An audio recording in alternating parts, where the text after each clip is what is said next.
तो चलिए दोस्तों वीडियो की शुरुआत करते हैं। सबसे पहले डिस्कस करते हैं बाजार को, क्योंकि लास्ट ट्रेडिंग सेशन बाजार में कभी खुशी कभी गम वाली सिनेरियो देखने को मिली थी। स्टार्टिंग में तो निफ्टी काफ़ी भयंकर गिरता हुआ दिखा था, बट उसके बाद बाजार में काफ़ी शार्प रिकवरी भी हमें देखने को मिली थी। और वो रिकवरी के बाद निफ्टी ने क्लोजिंग 0.15% की पॉजिटिव के साथ दी थी। अगर बॉटम से क्लोजिंग लेवल तक कंपैरिजन करोगे तो निफ्टी में 2.3% की रिकवरी देखने को मिली थी। पॉइंट वाइज अगर देखोगे तो 500 पॉइंट से भी ज़्यादा की रिकवरी थी, जो कि एक तरह से काफ़ी अच्छी बात है निफ्टी के लिए और बाज़ार के लिए, क्योंकि लगातार बाज़ार में गिरावट तो हो ही रहा था। अब अगर बाज़ार गिर रहा है और बाज़ार में रिकवरी आ जा रही है तो कहीं ना कहीं सेंटिमेंट के लिए ये एक अच्छी बात है। बाकी अगर हम बाज़ार के सेंटिमेंट को देखें तो उसको देखकर नोमोरा ने जो अपनी एक्सपेक्टेशंस रखी थी बाज़ार को लेकर पहले, उसको उन्होंने कम कर दिया है। और फिलहाल बोल सकते हैं इंडिया को उन्होंने डाउनग्रेड कर दिया है। और इनफैक्ट उन्होंने रिकमेंड किया है कि आप मार्केट से स्विच कर लें, यानी कि जो आपका मार्केट में इन्वेस्टमेंट है उस इन्वेस्टमेंट को स्विच कर कर किसी दूसरी जगह आप इन्वेस्ट करें। अब इस चीज़ को थोड़ा सा डिटेल में आप समझ लो। देखो यहाँ पर मेंशन किया गया है, पहले उन्होंने ओवरवेट का रेटिंग दिया था बाज़ार को, अभी उन्होंने इंडिया के बाज़ार को न्यूट्रल रेटिंग दिया है। दिसंबर 2026 तक उनकी एक्सपेक्टेशन थी कि निफ्टी 29,300 के लेवल तक जाएगा, बट अब उनकी एक्सपेक्टेशन है 24,500 के लेवल तक ही निफ्टी जा सकता है। नोमोरा अपने रिपोर्ट में ये मेंशन कर रही है। अब इसके पीछे के रीज़न्स क्या है, तो इसके पीछे का सबसे बड़ा रीज़न ये है कि वो एज्यूम कर रही है कि जो अर्निंग्स एस्टिमेट है उसमें हमें 7.5% की रिडक्शन देखने को मिलेगी। और अर्निंग्स एस्टिमेट अगर कम किया है उन्होंने, तो इसका सिंपल सा मतलब ये है कि निफ्टी की जो 50 कंपनी है उसकी अर्निंग्स हो सकता है कि 2026 में हमें उतनी अच्छी आती हुई देखने को ना मिले। अब इसके पीछे का सबसे बड़ा रीज़न क्या है? सबसे बड़ा रीज़न है दोस्तों ऑयल के प्राइसेस। ऑयल का प्राइसेस का बढ़ना अर्निंग्स को अगर डैमेज करेगा तो कहीं ना कहीं बाज़ार में गिरावट आने वाले कल में भी पॉसिबल है, या फिर अगर रिकवरी हमें देखने को मिलती है तो जिस हिसाब से रिकवरी पॉसिबल थी उस हिसाब से रिकवरी में भी हमें देखने को ना मिले। ठीक है। बाकी इसके अलावा अगर हम बात करें यूएस और ईरान के बारे में, तो ट्रंप ने दोस्तों थ्रेट दिया है वापस से वॉर को एक्सेलरेट करने के लिए। और इसका रीज़न ये है, ईरान की तरफ से जो रिटेलिएशन यूएस के जायंट कंपनी में हो रहा है वो काफ़ी बड़ा होता जा रहा है। अभी ईरान की तरफ से स्टेटमेंट आता हुआ दिखा है, उन्होंने थ्रेट दिया है एनवीडिया को, एप्पल को और इसके अलावा गूगल जैसी बड़े जायंट्स को कि आप उनके ऑफिसेस में अटैक कर सकते हैं। यही सारी चीज़ें कहीं ना कहीं ट्रंप को थोड़ा सा डरा रही हैं या फिर ट्रंप को रिटेलिएट करने के लिए उकसा रही हैं। और इनफैक्ट ट्रंप ने ये भी बोल दिया है कि अभी तो वो फिलहाल ब्रिज पे अटैक करेंगे, बट आगे चलकर उनका अटैक इलेक्ट्रिक पावर प्लांट में भी देखने को मिलेगा।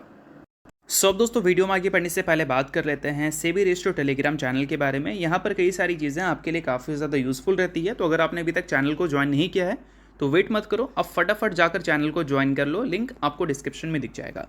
ज्वाइन करने का सबसे बड़ा बेनिफिट यह है कि मार्केट खुलने से पहले मार्केट से रिलेटेड क्या ऐसी इंपॉर्टेंट न्यूज़ है, यानी कि प्री मार्केट न्यूज़, वो सारी चीज़ें आपको यहाँ पर अपडेटेड देखने को मिल जाती है, जिसको आप चेकआउट कर ये आइडिया लगा सकते हैं कि मार्केट का बिहेवियर कैसा रह सकता है। और इसके अलावा दोस्तों मल्टीपल कंपनीज़ में रिसेंट टाइम में मार्केट वॉलेटिलिटी की वजह से काफ़ी भयंकर फॉल देखने को मिला है, तो उन सारी कंपनी के टेक्निकल्स को भी प्रॉपर एनालिसिस कर यहाँ पर अपडेट किया गया है, जिसको भी आप चाहो तो चेकआउट कर सकते हो बिल्कुल फ्री में। तो लिंक डिस्क्रिप्शन में है चैनल का, लिंक के थ्रू जाकर चैनल को बिल्कुल आप फ्री में ज्वाइन कर लो।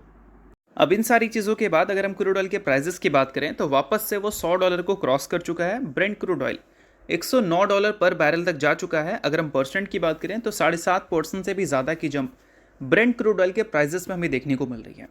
और ये न्यूज़ इनफ है बाज़ार को गिराने के लिए, तो हो सकता है नेक्स्ट ट्रेडिंग सेशन बाज़ार में गिरावट देखने को मिले और उस गिरावट के साथ आपको कोई रिकवरी में भी देखने को ना मिले, क्योंकि न्यूज़ उतनी भी अच्छी नहीं आ रही है। बाकी आज हमें यूएस के पेरोल डेटा देखने को मिलेंगे, नॉन फार्म पेरोल डेटा, जो कि पिछले बार तो काफ़ी ख़राब देखने को मिले थे। अगर इस बार थोड़ी बेहतर देखने को मिलती है तो हो सकता है कि बाज़ार में रिकवरी पॉसिबल है, बट इस बार भी अगर हमें ख़राब देखने को मिलती है तो हो सकता है कि गिरावट आपको और भी ज़्यादा बढ़ती हुई दिखे। तो ये सारी चीज़ों पर आप ध्यान रखना। तो चलिए अब बात कर लेते हैं कुछ कंपनीज़ के बारे में, जिसमें पहली कंपनी है दोस्तों बीएससी लिमिटेड। आप सभी को पता होना चाहिए कि बीएससी का 2026 का फाइनेंशियल ईयर काफ़ी ज़्यादा कमाल का गया है बिजनेस के हिसाब से। नंबर्स भी कंपनी ने काफ़ी अच्छे रिपोर्ट किए हैं और कंपनी का परफॉर्मेंस भी काफ़ी अच्छा रहा है। 2026 के फाइनेंशियल ईयर में बाज़ार ने काफ़ी डिसअपॉइंटिंग परफॉर्मेंस दिखाई है और उस बीच में बहुत सारी कंपनी ऐसी है जो कि बहुत ज़्यादा पिटी है। उसमें आपको बीएससी भी देखने को मिलेगी, बीएससी में भी गिरावट देखने को मिला है बाजार के साथ, बट बीएससी के जो गिरावट के नंबर है वो बाकी कंपनीज़ के कंपैरिजन में काफ़ी कम है, क्योंकि बीएससी के नंबर्स काफ़ी ज़्यादा अच्छे आ रहे थे और मार्केट नंबर को बहुत रिस्पेक्ट करती है, ये आपको पता होना चाहिए। और नंबर्स की दोस्तों अगर हम बात कर रहे हैं तो इसके डेरिवेटिव टर्नओवर का डेटा अगर आप देखोगे 2027 के फाइनेंशियल ईयर के पहले महीने का, तो वो हमें फिर से काफ़ी ज़्यादा चौंका रहा है, क्योंकि बीएसई ने सारे रिकॉर्ड तोड़ रखे हैं। अब अप्रैल बहुत ज़्यादा ट्रेडिंग सेशन तो हुआ नहीं है अप्रैल के महीने में, जितना ट्रेडिंग सेशन हुआ है उसका अगर एवरेज हम निकालें तो एवरेज हमें 64,334 करोड़ के एवरेज डेली प्रीमियम टर्नओवर दिख रहे हैं।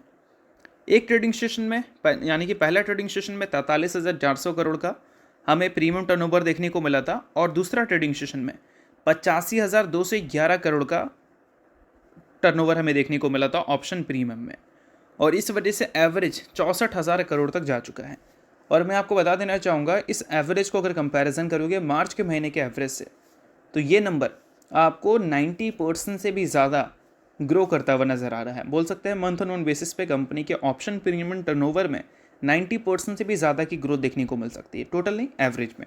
ठीक है, अभी टोटल आने में टाइम है, जब तक ये महीना ख़त्म नहीं होगा तब तक उसको तो हम नहीं देख पाएंगे, इसलिए एवरेज में आपको बता रहा हूँ। और ये ऐसा हमें दिख रहा है तो इसका मतलब ये है कि जो कंपनी का सबसे स्ट्रॉन्ग सेगमेंट है सिक्योरिटी सर्विसेज वाला, वो कंपनी को 2024 में अच्छा रेवेन्यू दिया था, 25 में अच्छा रेवेन्यू दिया था, 26 में भी अच्छा रेवेन्यू दिया है, और 27 में भी हो सकता है कि अच्छा रेवेन्यू देता हुआ नजर आए, क्योंकि डेटा ही कंपनी का आउटस्टैंडिंग हमें दिख रहे हैं, और डेटा आउटस्टैंडिंग है तो रिजल्ट भी आउटस्टैंडिंग आने की पॉसिबिलिटीज़ है, इस चीज़ को भी ध्यान में रखना। बाकी इसके अलावा दोस्तों अगर हम बात करें अगली कंपनी के बारे में, तो अगली कंपनी है आरवीएनएल यानी कि rail Vikas Nigam limited. But इसको डिस्कस करने से पहले अगर आपने अभी तक सेबी रजिस्टर्ड टेलीग्राम चैनल को ज्वाइन नहीं किया है तो उसको जाकर आप ज़रूर ज्वाइन कर लो, उसका लिंक आपको डिस्क्रिप्शन में देखने को मिल जाएगा। जितनी भी मार्केट से रिलेटेड न्यूज़ एंड अपडेट्स है वो सारी चीज़ें यहाँ पर मिलती हैं, एनालिसिस मिलती हैं, और सेबी रजिस्टर्ड टेलीग्राम चैनल है तो उनके कॉल्स वगैरह भी दिखते हैं, जिसको भी चाहो तो आप चेकआउट कर सकते हो। तो लिंक डिस्क्रिप्शन में है, लिंक के थ्रू जाकर चैनल को बिल्कुल फ्री में आप ज्वाइन कर लेना।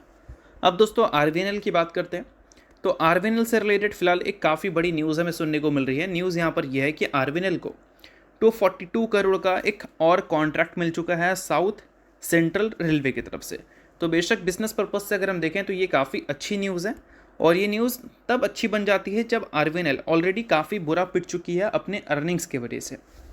अर्निंग्स कंपनी के अच्छे नहीं है, ये आपको पता ही होगा, और कंपनी का जो ऑर्डर बुक है वो कंपनी के मार्केट कैप से भी ज़्यादा है।